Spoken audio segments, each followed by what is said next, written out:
Hi! When talking about various categories of rights in previous clips, I already introduced the distinction between individual and collective or group rights.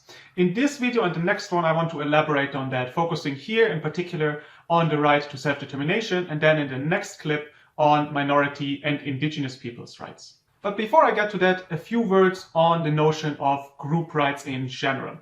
One of the major critiques of the human rights framework is that it is individualist in nature. And it's hard to deny that there is a lot of truth to this. Even I, in the previous videos, emphasized the centrality of the individual, and the human rights system in its working through, for example, legal actions, usually reproduces this focus on the individual habitually. That said, there are two important caveats to be made here. The first one is that human rights are not just a legal framework. I explained in previous videos how they are also a powerful discourse. And as we will see, in particular when it comes to indigenous people's rights, a rights discourse is often used, often appropriated by groups because they do perceive human rights to be powerful, to be a powerful tool to make a claim, at least a political one, if not a legal one, and often an initially political claim will eventually turn out to become a legal claim as well. Secondly, and this brings us already to the concept of self-determination, it is slightly unfair to actually say that the human rights framework has not been receptive to the idea of collective rights. Indeed, the right to self-determination of peoples has been there since the beginning, so to say, and it's actually enshrined, as we will see, in both of the international covenants. And human rights law, therefore, is really not the same without this as a central concept. So let's then have a look at the right to self-determination, and as always, it's good to look directly at the legal instruments. And in this case, we can look either at the ICCPR or at the ICESCR, which, in fact, in a so to say common Article 1, enshrine this right to self-determination. So Article 1 indeed states that all peoples have the right of self-determination. By virtue of that right, they freely determine their political status and freely pursue their economic, social, and cultural development. The goal of this provision is clear. It reinforces the independence of peoples, and how we define peoples, we'll get to this in a second.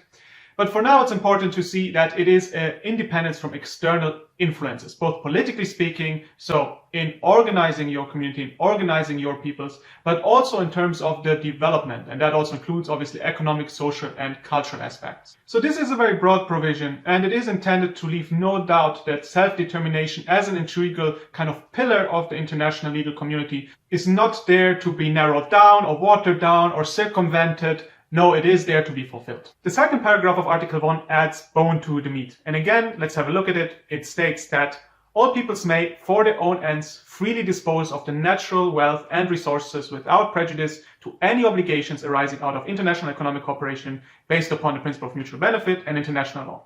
In no case may a people be deprived of its own means of subsistence. Now, there is a certain limitation to this provision, as you can see, but in general, again, it reaffirms in a relatively broad way the self-determination that people have over the economic means, over their wealth, over their resources, which is seen as absolutely central to this collective right being realized. Looking at the provisions, we also note clearly how the rights holder here is the people rather than an individual. And this, of course, is the defining characteristic of a collective right. And I think it's important here to emphasize once again, because it's a mistake habitually made, that the concept of self-determination in international law and international human rights law is a very specific one. It is really limited to this collective right. So whereas in habitual use in your everyday life, you might be speaking of self-determination when you mean your own autonomy or the autonomy of another person to choose and decide what they want to do with their lives, that's not the meaning that it has in international law. The reason that the notion of self-determination has such a quite clear definition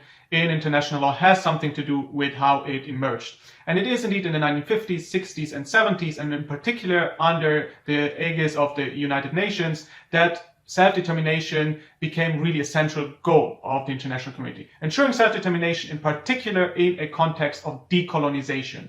So all the peoples that had been colonized by the various European powers for centuries, or at the very least decades, had a claim to national liberation and eventually self-determination. And looked upon from this angle, the principle of self-determination has been fulfilled, at least to a large partial extent, and certainly compared to what the situation was in the past. The international community now counts almost 200 states, the great majority of which used to be colonized peoples that now do enjoy self-determination within their own independent state. So who then are these peoples? And here we can point to a list of criteria that a committee of experts put together in 1990, and you'll see it here on the screen next to me. But the more important element is arguably the subjective element. So you will have to have a people that identifies as such. And if that is the case, then you will know about it. So there will be a movement, there will be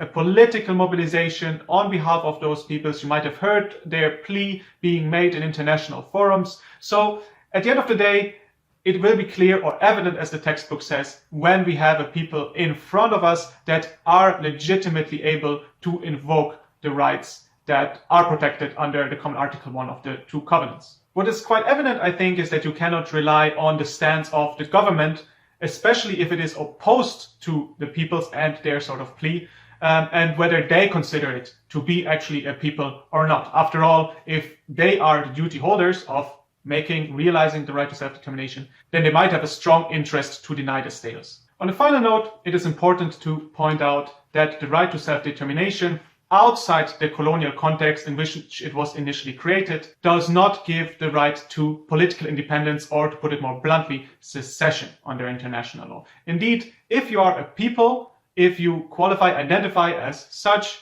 you do have a claim to self-determination, but this will usually have to be accommodated within a particular state. So the state should give you some political autonomy, should recognize the uniqueness of your language and be able for you to, for example, run schools or have the appropriate kind of cultural institutions, but it doesn't provide a legal basis for this last step of political independence. That being said, some have argued for a right to remedial secession if these elements are being denied. And you can imagine how this is a very heatedly debated topic in international law. And as things stand now, it would be hard to conclude that it exists. This concludes this first video. I will now move on to discuss minority and indigenous peoples' rights.